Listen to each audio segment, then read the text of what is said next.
Welcome to the Intentional Encourager podcast, where each episode brings you compelling conversations and stories designed to entertain, enlighten, and encourage. And now here's your host, Brian Sexton.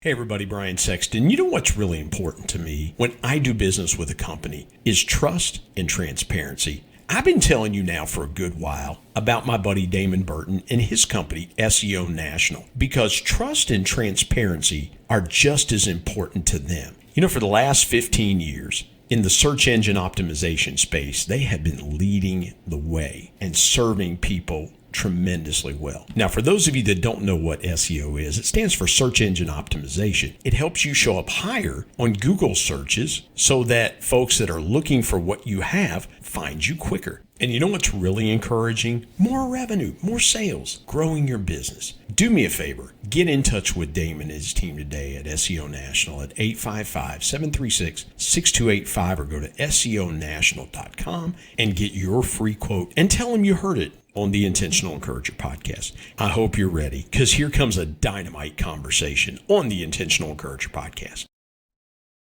And welcome into the Intentional Encourager podcast. I'm your host, Brian Sexton. Thank you for joining us again today. I have got a guy that is multi-layered, and I love talking to multi-layered people because we're going to take this conversation in a bunch of different ways. He's got a new book out called The Locker Room Book, and it's coming out very soon. He's an official character development, does curriculum like that for Texas high school coaches in the state of Texas, connects the dots between sports and life, and also is going to share some encouragement with you. Maybe you're a parent that's listening to this. You're like, how do I encourage my athlete son or daughter? We're going to talk about that. And it's an honor for me to have on the Intentional Encourager podcast. You can go to Twitter and follow him at Mackey, M-A-C-K-E-Y, Speaks, at Mackey Speaks on Twitter. But you can find him right here, right now on the Intentional Encourager podcast. Stephen Mackey. Stephen, how you doing, my friend? I'm great, boss man. How are you? Another day, rocking my Cincinnati Bengals jacket. I was talking to somebody a little while ago, and they said, man, I figured you'd be more dressed up because we were on a video call. And I said, right now, man, this is the attire of champions. So even though it fell just a tad short of winning the Super Bowl, this is still the attire of champions anytime you can rock Bengals gear. So, hey, let's start there and talk about – I want to start with sports because, again, I have a 21-year-old son. We connected through sports as he was growing up, playing sports and watching sports together. And something you've got in your Twitter bio that's really cool, and I mentioned it just a minute ago, helping people connect the dots between sports and life. You're sitting down with your kids. You're a parent of kids. What's the connective tissue for you between sports and life with them as you connect with them and involved in their life in ways that you're involved in their life? Great question, Brian. So, as I think about what it means to connect the dots between sports and life, I take it back to the influence and the impact that my coaches had on my life. And as I think about what it was that I learned from high school athletics and from college athletics, what was it that lasted longer than knowing how to tackle somebody or knowing how to lift heavy weights? What were the long shelf life skill sets that didn't expire when I stopped playing the game? Yeah. There were those things like toughness, like the importance of integrity, of giving and keeping your word to your teammate, the power of being an overbeliever in yourself and in others, the importance of excellence in everything that you do, giving a relentless effort, service before self. Those ideas, not only did I learn in athletics, they came alive for me through the game of sports, and they lasted long after I stopped playing. And so as I went from being one who was given and taught this to then being in a position where I got to work with young people, I just asked the question, why are they not getting? Because I saw these young men, and granted, they were boneheads, all right?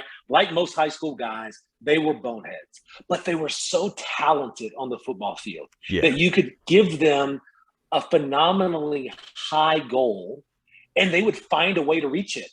But the moment they walked into Algebra 2, it was like they became a completely different person. They forgot how to work. They forgot discipline. They forgot the importance of excellence. It was like they were living in two different worlds. And I said, fellas, if you just took what you did in the field and applied it to the classroom or to the hallway or to the way that you act at the house, if you just did the same thing there, fellas, you'd be unstoppable. And that started a 7-year journey of volunteering with the local community where I lived and working with the local football team and helping those athletes and coaches connect the dots between sports and life. And then you fast forward to January 12th, 2017, a buddy of mine named James says, Mackey, I think you can make a living doing this. And Brian, I looked at him and I said, James, I give 7-minute talks before football games. You can't make a living doing that. And he gave me the best piece of advice. He said, Matt, don't start with no. Start with yes. If you knew it would work, what would you do? Because you see, there's this powerful truth called the expectancy theory. Basically, it says this: where you focus, you finish. If you start with no, you'll find all the reasons why you can't do something. But if you start with yes, you'll find all the reasons that you can. And so that day made a choice. I'm a go big or go big kind of guy. And so I went to my wife, it was awesome. And she said, babe, I got this idea. What do you think? She said, I think you can do it. And I said, great, because I just quit my job. So we're all in. And so here we go. And that was January of 2017. And now as we sit as we're recording, heading into May of 2022, we now serve over 40%, almost 50% of the schools in the state of Texas. We're named the official character development curriculum of the Texas High School Coaches Association. We serve over 500,000 coaches and athletes every single week with our curriculum. It's been an unbelievable ride, but it all stemmed from first receiving and then giving this simple idea that everything you need to know to be successful in the game of life, you can learn through the game of sports. Well, and that's amazing too, because there's a couple of things that I want to extrapolate out of what you just said. The first thing that caught me was, and I was taking some notes, Stephen, was the fact of being an overbeliever. Okay. And so again, and I told my son this, never step on the court, he went to a Christian school, so we didn't play football. But the same analogy would apply to football. You don't want a guy under center that doesn't believe he can make every throw. You don't want a guy under center that doesn't believe that he can lead his team to victory. You would rather, you need somebody else that has incredible belief in himself first, and then the 10 other guys around him. We're talking football. And what you said there about overbelieving and coaching kids, it reminded me, I was talking to a coach friend of mine that worked with a program here in our area. We had a program here in our area called Huntington Prep. Andrew Wiggins came through Huntington Prep, a young man named Miles Bridges. Several NBA kids that went on to play in the NBA came through Huntington Prep. It's about 20 minutes from here. And one of the coaches that coached at Huntington Prep coached at our Christian school, and he was telling the story one time. He said, an NBA player, a current NBA player now that he coached, he said, you've got to coach me different. You've got to get in my shorts a little bit more. That's how I develop. And it struck me as you were talking about the kids in the classroom not having the same work ethic as if you rolled the balls out and said, okay, guys, we're going to go hard for 2 hours, have a 2-hour basketball practice. And they're all in. They're flying up and down the court. They're dunking. They're getting back on defense. They're doing all that stuff. For you, how do you get that kid to give that effort in something they may not be interested in? Because, and forgive me for the long-winded question, but it strikes me as game time versus practice. Get in a game with people around you and fans in the stands and everybody cheering your name, okay, a 360 dunk is coming out, right? Or, if they get a chance between this same guy, I watched him one time play in our high school, and it was just him and the bucket, man. He about tore the bucket off on a dunk. And so how do you correlate the game time experience on the court or on the field to the game time experience in the classroom? Sure. So, one of the pillars that we teach in 2 words, and one of the pillars that we talk about in the book, The Locker Room, this pillar about excellence everywhere. And it's this sense that I'm going to give the best of me to whatever is in front of me. That the circumstance around me doesn't dictate the effort that comes out of me. Rather, my character, the standards that I've set for myself, that my team has set, that I have committed to be a part of, now by my integrity, that brings integrity into it, that I'm going to bring the best of me to whatever is in front of me. And in some ways, it's a mindset shift. It's this acknowledgement that it does no good to be 5-star on the court, but no star in the classroom, because you're not dependable. Now you become a liability because you are failing to get a rep at excellence, that the rep of excellence, of giving the best of you to what's in front of you, is cumulative. And while you may only be able to get so many reps on the court or the field, there are countless places that you can get excellence reps in other places. And those reps, even though they may be disconnected in the discipline or the subject, those reps of excellence continue to add up. That as you learn how to learn in algebra, you are learning the skill of learning, which you have to do to be able to learn new game plans and things like this. And so in some ways, it's helping young people to open up their mind and see that what they're doing is never really just about what they're doing, that there is an immediate reward, potentially an immediate consequence, but there's also a future reward and a future consequence, because life and reps and things are cumulative. And so one of the very practical ways that you can begin to develop this on your team or with your kids is to understand that competition fuels growth.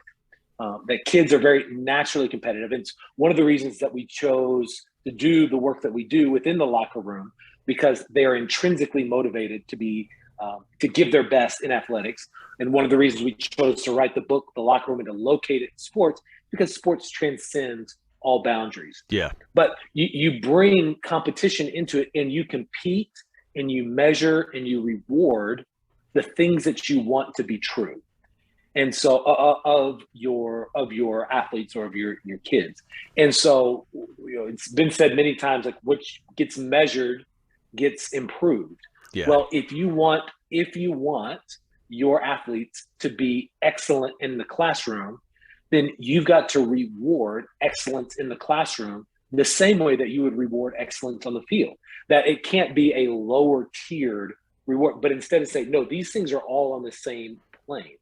And that's what we try to do as we help develop this ethos. It's make things on the same plane. And so let's begin to reward classroom work. Let's begin to reward and check in, whether you have competition teams within an off-season program or as a parent, right? The language that you use, the body language that you have, whatever deals that you make with your kids, reward the things that you want to see grow. And measure those things, and that's what will grow. But to bring it back to maybe where the question started, with why belief matters so much in being an overbeliever, I would say 2 things. One, I would say that in working with young people and with older people, let's be honest, I've seen again and again this proclivity to overbelieve in what's not possible and underbelieve in what is. And so we tend to have this overbelief in, I'm not good enough, I'm not worthy, I'm a piece of this, that, or the other whenever I fall short. Yeah. And what it causes us to do, because we believe less in ourselves and more in our doubts, it makes us weak. It keeps us from being tough. One of the pillars I mentioned was that tough people win. Being tough doesn't mean you're the biggest, baddest dude that's ever walked into a room. the way that we talk about toughness is that I realize my value and my worth. I realize how valuable and worth the work my team is. Mm-hmm. And so no matter what comes my way, I'm tough enough to keep working. That's why tough people win. They know the value of it. And so they're willing to put the work in. Well, adversity, let me jump in there, Stephen. I love what you said there, because when I think of tough people, I think of myself, adversity is not a weakness to them. Adversity is something that they can use to make everything around them better, because you can't put them in a lower place than they've already come from. And you can't. That's right. Here's go ahead. Go with that. Yes, please. Yeah, and so here's what happens, right? When that toughness is developed, it leads to a sense of I'm worth it, and you begin to believe that. And then the reason growth follows belief is because when you believe you're worth it, you begin to act differently, right? And then those actions change. And so when adversity comes, rather than looking at something that's happening to you, it's something that's happening for you. And because you believe that, it changes your actions.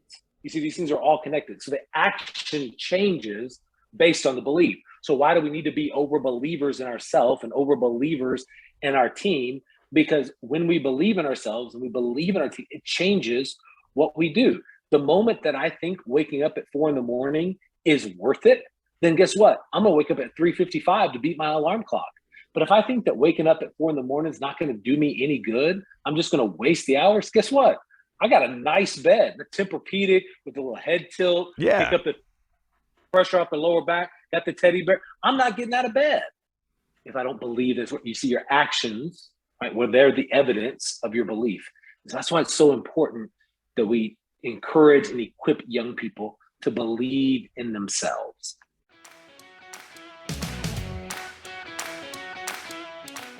Hey everybody, Brian Sexton here. The new year is upon us, and you may be sitting there thinking, hey, I would really love to pay off some debt, or I would like to save for that dream vacation. Maybe you want to buy a new car. Whatever it is you want to do financially in the coming year, let me give you a great piece of intentional encouragement and something to think about that might help you do it. Products for Profit. Now, this is a course taught by my good friend Joe Hart, who's been a guest on the Intentional Encourager podcast and has told his story how reselling changed his life. And you know what, folks? It could do the same thing for you too. It's really simple. Reselling is basically buying a product and then reselling it online for more money. And Joe is going to take you through the steps and show you how to do this either part-time or maybe, as some of his students have done, take this full-time as well. Go to coachjoe89.gumroad.com/L/premium PFP. And oh, by the way, this group is going to help you find leads of products that are profitable right now, give you all kinds of great intentional encouragement, and you're going to be surrounded by a community of people that are going to want to see you be successful in the reselling game. Again, go to coachjoe89.gumroad.com/L/premium PFP and tell him you heard about it on the Intentional Encourager podcast. And now let's get back to more great conversation here on the Intentional Encourager podcast.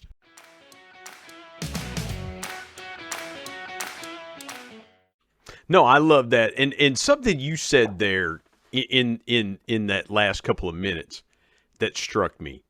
And I want to get your take on this. When we're talking about athletes, young athletes in high school, there are a lot of kids that are working for, and I don't care if they're playing football, basketball, baseball, track, soccer. We've conditioned a lot of those young athletes to go, okay, well, let's get you to the next level. Let's get you to college and things like that. And so you'll see a lot of young people on their social media, when they get an offer from a school, they'll say, well, I'm grateful to have an offer, things like that. Or they'll announce when they commit to a school, things like that. And we've all seen it. Some of the real premium 5-star athletes will they'll have big parties and they'll put the hats on the table and it's a production. It feels like to me, Stephen, we have taken the word commitment and we've made it the equivalent of a reward. To your point, I'm committing to this school and that's my reward. All this stuff that happens around that commitment to this school is my reward for busting my tail and being the big dog and things like that. I feel like with young people, though, I don't know that they truly understand commitment in a way that they need to. And this is just my opinion. I want to get your take on this, because now in college athletics, we've got the transfer portal. So if it doesn't work out at the school you committed to, it's okay, because you can move on and you can commit somewhere else. And if it doesn't work at that other school, then you can decommit and recommit and decommit and recommit. It feels like the word commitment has kind of lost its teeth a little bit. Am I missing something there? Can help me understand where commitment really is today among young people as you see it? There's quite a bit there in that. And I think the first thing that I would say is I have a very high view of this generation. I am all in on them because I spend time with them and I listen to them. I interview 24 student athletes from all different walks of life every 10 weeks. And I listen to them, and they are much smarter. They are much harder working and much more committed than we want to give them credit for.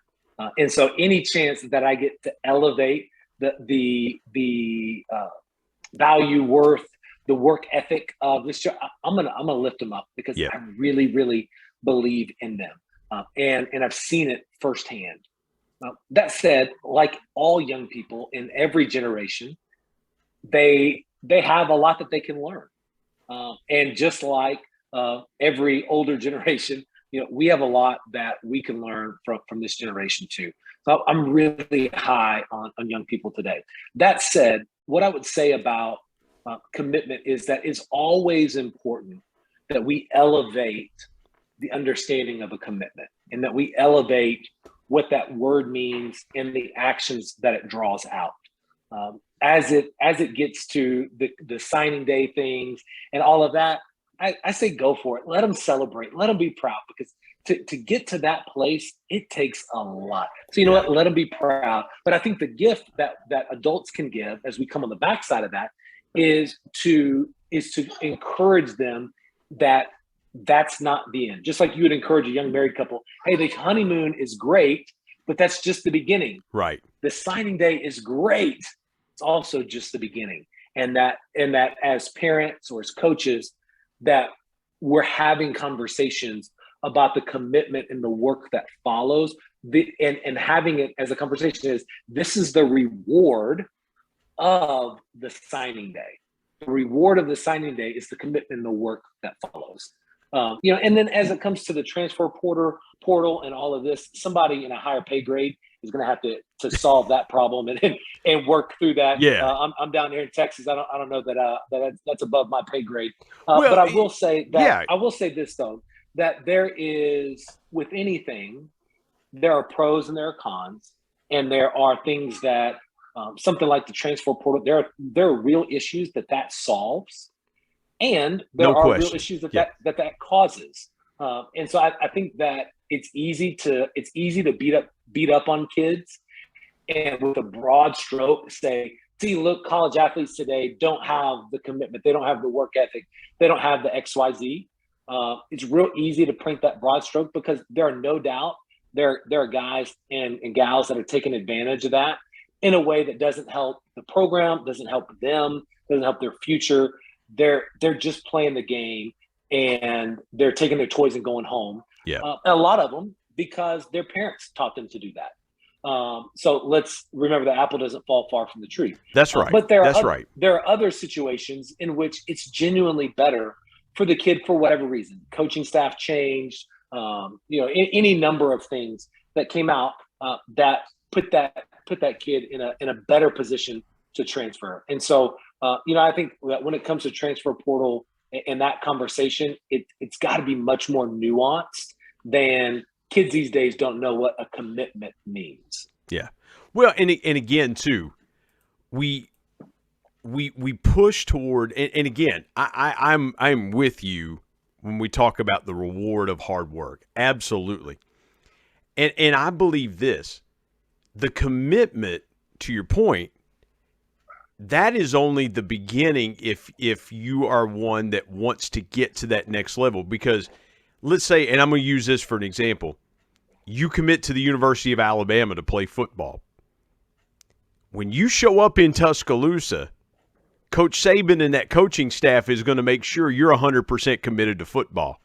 Because if you're not on day one, it's going to be a hard road to hoe that first day, because they're going to try to get everything out of you that they can. And I say Coach Saban because he's a native West Virginian. He's from West Virginia. And I heard him say something, Stephen. I want to get your take on this. And forgive me for going in a little bit different direction, but I love where you're taking this conversation.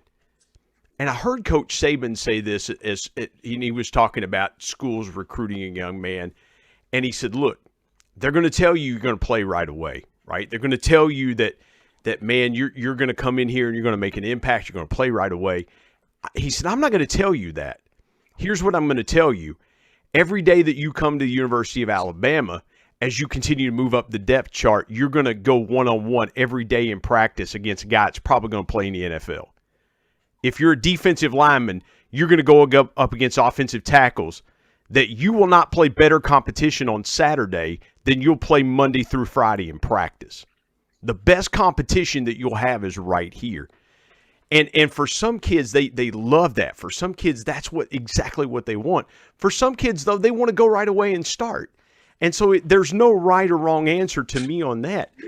I would say this, as you work with young people today, what's the number one thing that you hear them say? Hey, Stephen, this is important to me. Is there a universal answer that you get more often than not? If you pose that question, what's most important to you? So this is, I actually ask a very similar question of athletes when I meet with them again and again. And the most challenging and surprising answer was, I don't need you to put more pressure on me. I need you to give me more coaching and encouragement. Wow. That you as adults, you'll never put more pressure on me than I put on myself. So adding pressure isn't going to make it better. What I need you to do is to coach me up, to help me do the thing that I want to do more than you want me to do. And I need you to encourage me along the way. This sense that the pressure that young people are facing now, and it comes from so many different places, right? Social media, there's a lot of great to it. There's a lot of ways that young people use social media that completely make no sense to me as a 36, 37-year-old man. But for all of the good it brings, it also brings a lot of comparison. And it brings a lot of pressure to always be on, or to be building a brand as a 14-year-old. And you're like, bro, you're still like struggling to get deodorant on. You're over here trying to build a brand. Yeah. And so, there's pressure there. There's pressure in the class ranking. There's pressure in the grades. And there's pressure in athletics. And then there's pressure from mom and dad, whether that's because mom and dad, because they love and support and want the best for you, they give you the best coaches and they put you in select and they buy you the best equipment and all of those things that they do to support. And they encourage you, they talk to you about sports, and it becomes the thing y'all connect over, and you're always talking about it, and you're traveling across the state for tournaments and all of this. Well, that leads to a pressure that, if you're not very intentional, doesn't give a kid space to be something other than that athlete, to be more than that athlete, right? So there's pressure there. There's pressure from their coaches, but most of all, there's pressure from themselves. And so for them to say, look, I don't need more pressure. I'm stressed. I'm anxious. I am overwhelmed. I'm so busy doing so much that I don't have time to rest. And oh, by the way, if I did have time to rest, then not only do I not know how to do it, but I'm afraid that if I did, somebody somewhere is not, and they're getting ahead of me. Yeah. So the thing that I need more is coaching. I need to be equipped. And I need encouragement. Let me tell you this. I will go to bat and I will go to fight for a kid. There are only 3 things that a parent needs to say to their kid after a game. 3 things. There's not 4, there's not 5, there's not 3 things. I love you, I'm proud of you, and I love to watch you play. Nothing else. Anything that is beyond that does not matter. As a parent, I don't care how talented you are. I don't care how much better of a coach you think you are than the coach on the court. The only thing you need, I love you, I'm proud of you, and I love to watch you play. Yeah. I told yeah, go ahead. And from there, when you want to have conversations, listen, here's some questions you can ask that will help spur conversation about sport, but doesn't come from a place of judgment, meaning there's not adding to the pressure of performance. Here's a great question. My friend Ridgely shared these with me. She's a professional counselor and she's phenomenal. And she said, here's a great question. What surprised you about this game? What's something with all of the preparation you had going into it, all of it, what's something that surprised you about this game? It could be surprise you about how well you played. Maybe surprise you about how well you didn't play, about what the opponent did on strategy, about a way that a teammate played and pushed through. What surprised you about this game? The point here is not that you're not fishing for them to say something so that you can then coach them up. That's not your job. I love you. I'm proud of you. I love to watch you play. So what's something that surprised you? What's something that you learned this week that you want to do differently next week, right? Again, this is not the place for you to give your scouting report on your kid. That's not your job. That's your coach's job, all right? So that's a great, what surprised you? What's something that you learned this week that you want to do differently for next week? And here's a really important one, because I don't know that kids know how to do this because they don't get very much practice. What's something that you're proud of this week? Something that you did that you're proud of. And then celebrate them for that. Elevate and celebrate. Because, again, our kids don't need more pressure. Yeah. They need more equipping and more encouraging. There's a couple things that I want to pull out of that, and I'm trying to get to your book. I really am, because I want to mention that and I want to get to your story. But man, this is such good conversation because there's a couple things there. I always told my son, I said, listen, I don't care how many points a game you score. I don't care what you do on the field. I care that you're a great teammate. I care that, number one, first and foremost, that your teammates respect you and that you have their backs. That you encourage them if you're on the bench in baseball or if you're on the bench in basketball and they come to the sidelines and the coach is taking them out, you encourage them. You give them a pat on the back. If their body language is off, encourage them. Get them back into a good headspace so that you guys can win. That's what I told my son first and foremost. And the second thing that you said there that I want to go a little bit deeper on is pressure, because I don't think we talk about that enough. And here's where my thought process was there, Stephen. 17 or 18 years ago, in this area, we had a young man that came back to this area to finish his last year of high school basketball. His name was O.J. Mayo. A lot of people may have heard of O.J. Mayo. O.J.'s family lived down the street from me when I was a kid. His grandfather would come in the grocery store that I worked at. He's named after his grandfather. There were two guys on that high school team, that Huntington High School basketball team, that went on to play in the NBA. O.J. Mayo was one of them, and a young man named Patrick Patterson was the other. He played at the University of Kentucky, went on to play for the Rockets, the Kings, had a long, successful NBA career.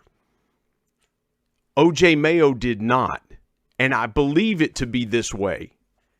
I believe that the pressure on him was so great because he played varsity basketball, Stephen, when he was a 7th grader in Kentucky.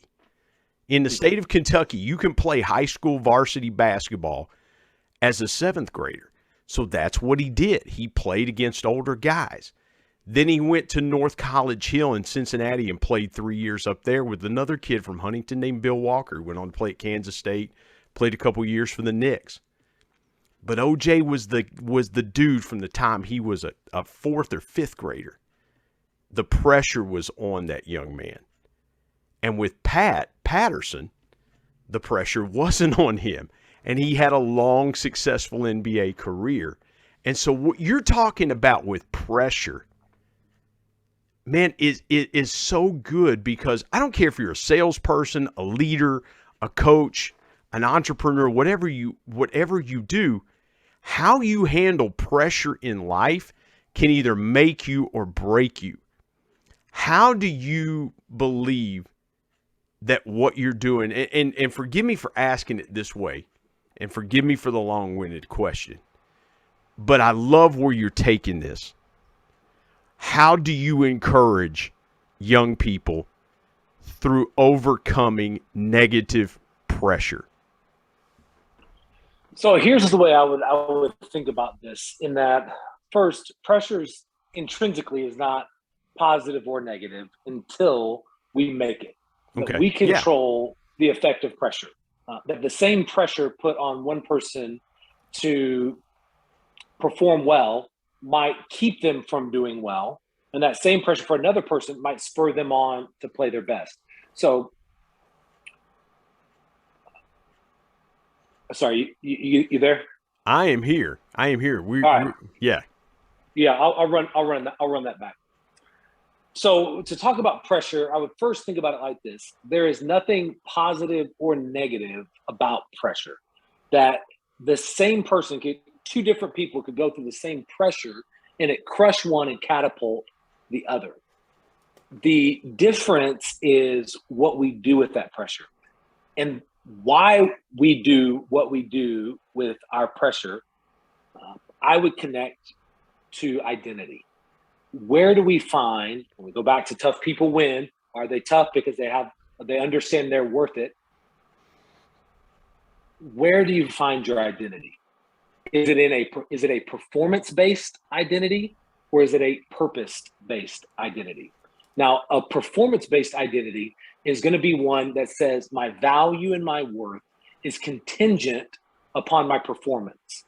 It's contingent on how well I do. That the whole of me is wrapped up in being a basketball player, or being a football player, or as an adult being a salesperson, my title. And anything that threatens my performance actually threatens my identity. And so when I'm there, when the pressure comes, right, all of a sudden this is a fight or flight threatening to my identity, my value, my worth. Michael Phelps talked about this quite a bit, that he got to a really, really dark place towards the end of his career, when he's like, if I'm not a swimmer, then who am I? If I'm not an Olympic gold medalist, who am I? And when our value and worth, and when we allow our kids to shape and direct the movie of their life driven by their performance, we do them a great disservice. And again, I mentioned this earlier, but it's so important. You even brought it up as like, hey, I just told my son, I just want you to be a great teammate. Those are your words, but did your body language and your response to the play match that? Because kids are going to pick up on that. You go to practice and and they're at private lessons and you're on your phone the whole time. When they do something great, they're looking at you whether you see them or not. And there's disappointment when you're not paying attention, when there's not that connection. So we can't just say the right words. That's right. We've got to back that up, because when young people, when they have their identity and value and worth contingent and connected to this contingent performance, contingent upon their performance, it leads to a whole host of issues. Now, a researcher named Benjamin Holtberg contrasts performance-based identity with purpose-based identity. And that's when my value and my worth is not contingent on performance, but it's grounded or rooted in my core values, in my faith, in my family, in these things that are secure. They're a firm foundation. Regardless of what happens around, there's this thing that is within that is firm and standing on. That's why mom and dad, it's so important. I love you. I'm proud of you. I love to watch you play. That you're helping to allow this firm foundation to say, regardless of how you play or if you play, my love for you doesn't change. That's right. And we say it because it's the right thing to say. But I'm telling you right now, boss man, to live that out is really, really hard. But our kids are watching. It is.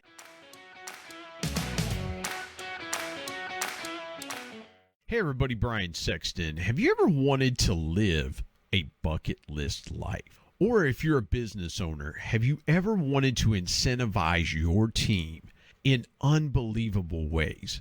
I have got just the thing for you. You need to contact my friend Brad Norwood with Dream It Pro Professional Events. Brad's been a guest here on the Intentional Encourager podcast, and I can tell you he has helped numerous companies achieve unbelievable things through experienced travel. Experiences are what people want. They want to know how they can live incredible bucket list lives as well, too.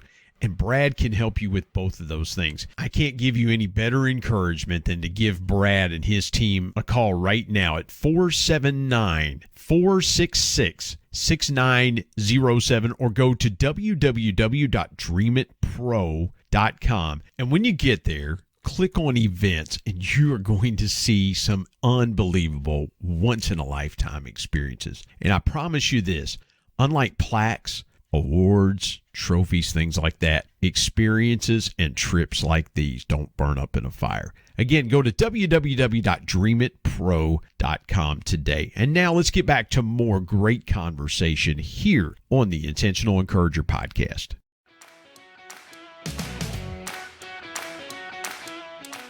And I'll tell you something else too. And I was thinking about that, and I went, and I had a different situation because my son's sophomore year and senior year, when he played high school, I was in the dugout. All 4 years he played high school basketball, I was sitting at the scorer's table. So if to your point, wasn't looking up in the stands and seeing where mom and dad are. You know where dad's at. Dad, in my case, I was sitting at the scorer's table. So there was no getting around if I had displeasure on my face or anything like that. The only thing that I remember telling my son, Stephen, was I'm like, look, I'm not your coach. If you got an issue with how you're playing or lack of playing time, go tell him, because I'm not your coach. I'm not the one that's making out the lineup in baseball, and I'm not the one that's making out the lineup in basketball. But I would tell you this, assess your own play first before you go to the coach and complain about playing time. Because if you're not hustling in practice and you're complaining about playing time, that's a you problem, right? That's a you problem. You can't do that. And so, as I was thinking about what you were saying, and that was so beautiful what you were saying, making sure you're consistent in your actions and your words, and they're lining up. And man, I saw so many examples of how not to do it with other parents around us. And, I just went to, and I'll share this with you real quick, and then I want to pivot to your book. But one particular time I remember my son was before a season, the coach came to me. It was a new coach, and he said, hey, I know you've done a lot of work. I'd love for you to be around the team this year and things like that. And I said, here's one thing I'll promise you. I know I'm a parent, but when I am serving this team, I am going to take myself out of that role. I'm going to serve you and this team like any other person would serve this team. And I had to sit down with my son and say, look, do not ask me to go to the coach when I'm serving the team. Do not ask me to go to the coach about your playing time. Well, think about we talked earlier about the long shelf life skill sets. Go ahead. And what you're equipping them to do there is to say that when you get a job, you're not going to call me and ask me to call your boss and say that you want a raise or you don't like the way things are going. Exactly. You've got to have the confidence to go have that conversation. It's a simple rep, playing time and coaching, that cumulatively builds upon other reps so that one day when it's at work, they've gotten reps at that. But you said, you have to change your roles. There's 4 roles that parents play, right? And those are the roles of caregiver, cop, coach, and consultant. And the caregiver is real easy to think about when when you have a newborn, when you are caring for them, their needs, even as in high school, when you're providing their food and their shelter, you're giving care. The cop role is a role when it's like, hey, don't stick the fork in the electric socket. Don't touch the oven. Like, hey, I got to set some boundaries for you so that you know this. The coach role is like, hey, I'm teaching you manners, how to shake a hand, what those intangibles are that are about our family. I'm coaching you up on how to do those. And then the consultant role is the one that says, hey, I can give you my thoughts, my wisdom, my experience, but ultimately you have to make the decision. And a lot of times the issues that parents and kids have when there's conflict between the relationship is when a parent is trying to be in a role that their kid doesn't need them to be. That when their kid needs them to be a consultant, but they're trying to be a cop, or they're trying to be a caregiver. And it's like, yo, I don't need you to do this for me. I just need you to give me your wisdom and then let me go make my own mistakes. Or what if, I mean, this is a crazy idea, I went out and made my own right choices. I need you to be a caregiver here. I don't need you to be the cop. And so in sports, it is not uncommon for parents to be playing the wrong role in the stands. And so when we come back to this, there's only 3 things that you need to say. That's in part about being in the right role. Man, I love this conversation because again, what we're talking about is really knowing where you have to be for your kid, and knowing where you have to be and what you can't be, where you shouldn't be. Right? You were talking about cop, and the first thing that came to my mind, there were times, my son will be 22 in September. There were times when he was in high school playing sports that I had to go to him and say, don't step to your mom that way. I know you had a frustrating game, but don't step to your mom that way. That you had to be the cop there. Let's talk about the book, the Locker Room book. I would feel like we were missing an opportunity. Man, I could talk to you for 2 hours about just this, but we would miss an opportunity to tell folks about this great book that you and Damon West co-authored together. Take me behind the idea, and what was that aha moment when you were writing this? You guys were putting this together. You go, now that's really what this book is all about.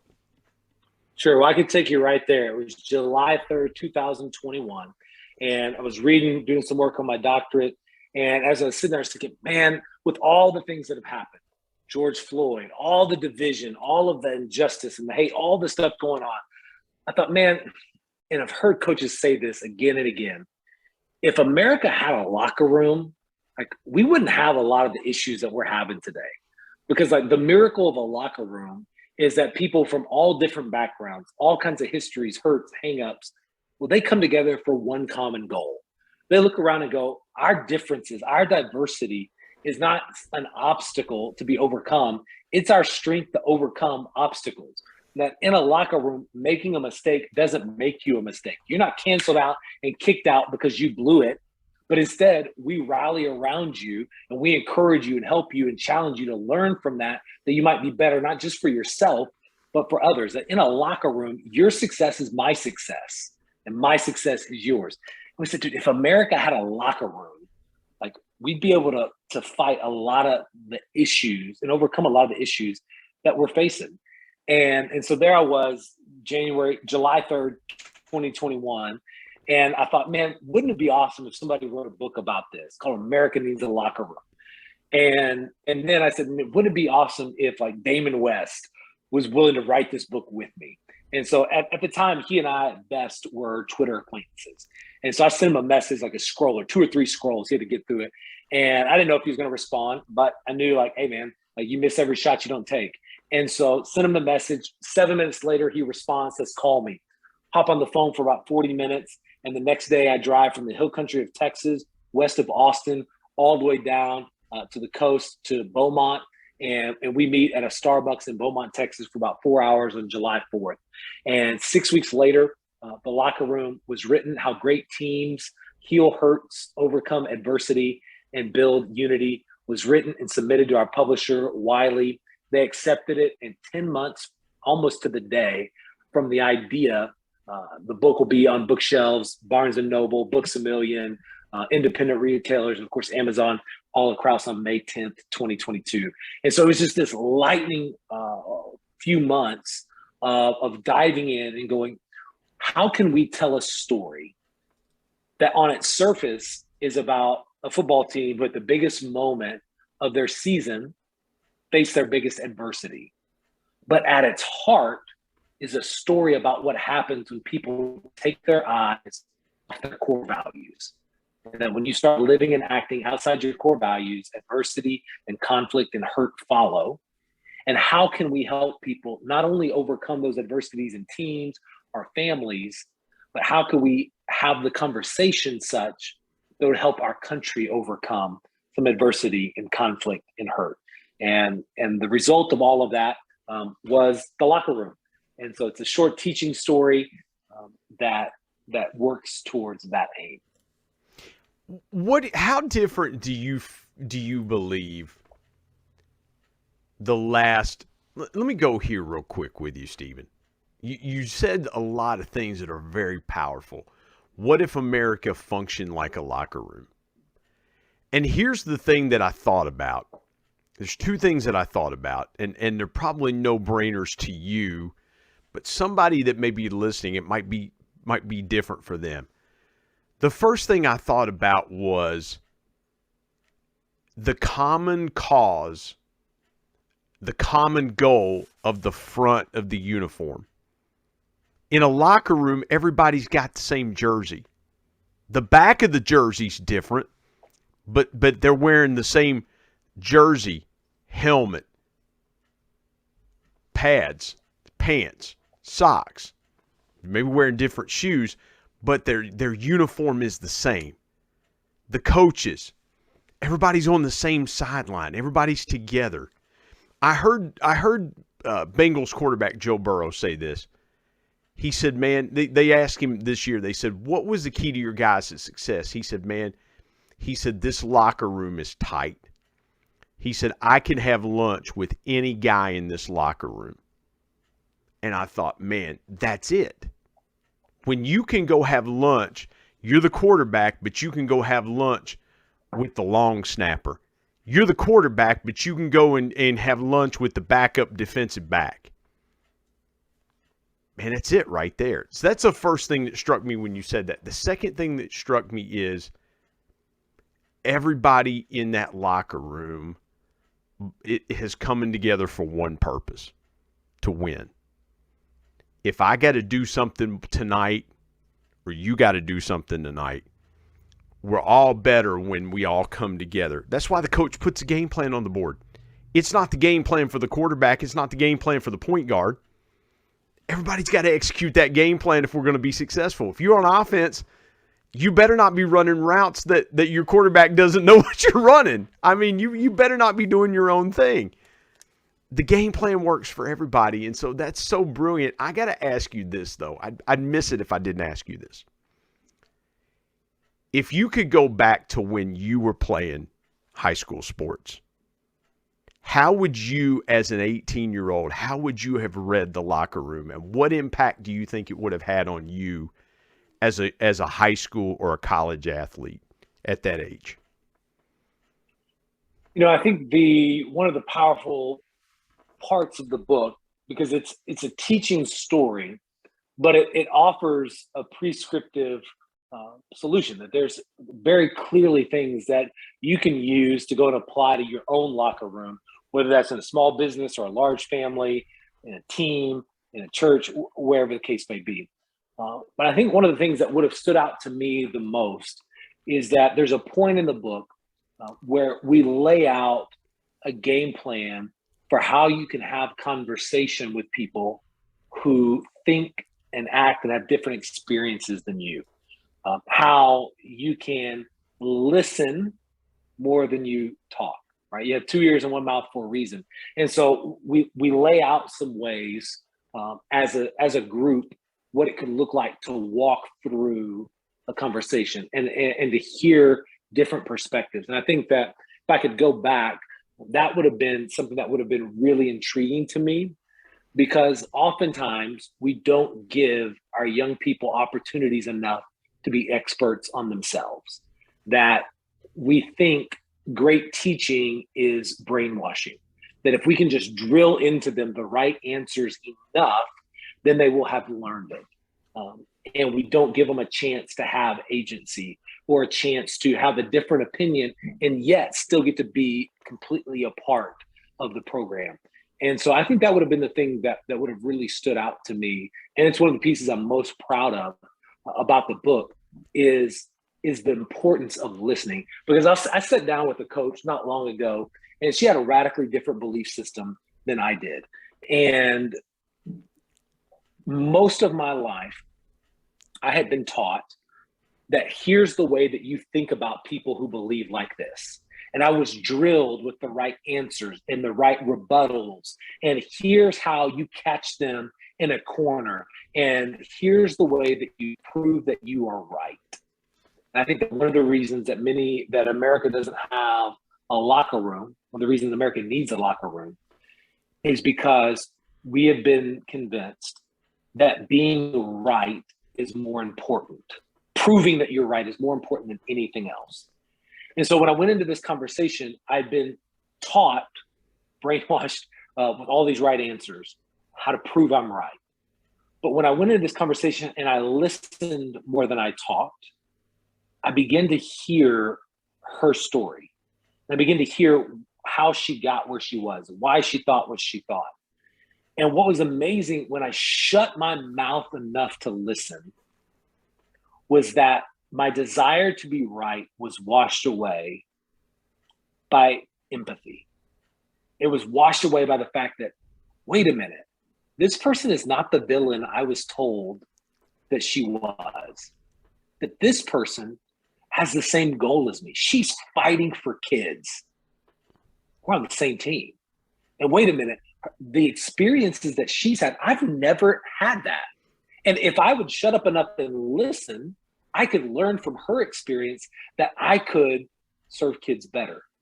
And it was amazing what happened when empathy took the priority over being right. It didn't matter if my opinion got changed because I respected her more. I was able to believe in her more. So I was able to serve her better and ultimately I'd be able to reach our goal better. And so that's how I'd answer that question. Man, that is so good. Listen, there is so many more ways we could go. That's a beautiful place to jump off because, again, man, you so eloquently nailed that, Stephen, in the fact of if we just would have a little more empathy instead of saying, man, I got to be right. Man, what a brilliant way. That is some great intentional encouragement right there, my man. Tell folks how they can get the book. It comes out May the 10th, so this episode will release real close to the books coming out. So tell folks how they can get in touch with you. I teased it at the top, your Twitter profile, which is at Mackey Speaks. But tell folks how they can get in touch with you, how they can get the Locker Room book. Just take a moment and let folks know how they can get you. You got it. So you can get the Locker Room, how great teams heal hurt, overcome adversity, and build unity. Anywhere books are sold, you can obviously get it on Amazon. Just type in the Locker Room, Stephen Mackey or Damon West. You can also get it on Barnes & Noble. If you really want to help us out, it's actually super helpful if you buy it from Barnes & Noble instead of just Amazon, but neither here nor there. We're going to take it wherever you can get it. You can find all of those links to Amazon, Barnes & Noble, Books A Million at thelockerroombook.com. So that's a real easy way to find out everything about the book, thelockerroombook.com. You can connect with me on Twitter or on my website at Mackey Speaks or MackeySpeaks.com. Don't do Facebook or kind of any of the meta things, LinkedIn, any of that. Let all of that go in my life. That's so much more simple. So I'm only on Twitter and at Mackey Speaks. And those are the best ways to get a hold. Book releases May 10th. And would love and encourage you to get a copy for you and get a copy for a friend and walk through it, read through it together. It's a short read. 128 pages. Even if you're a slow reader, you can knock this out in 60 minutes. And each chapter is meant to be able to walk through, process, digest, and do it with somebody. And then you start to make a locker room for yourself and your family, your team, whatever the case may be. And again, go to MackeySpeaks.com. Maybe you're a leader out there that wants him to come and teach the locker room principle to your team as well, too. I'm sure that he would love to do that. Stephen Mackey, what a fantastic conversation. I really appreciate the insight. You took us in a lot of great places. I'm grateful for that. Thank you for joining me today on the Intentional Encourager podcast. You bet. Appreciate you, boss.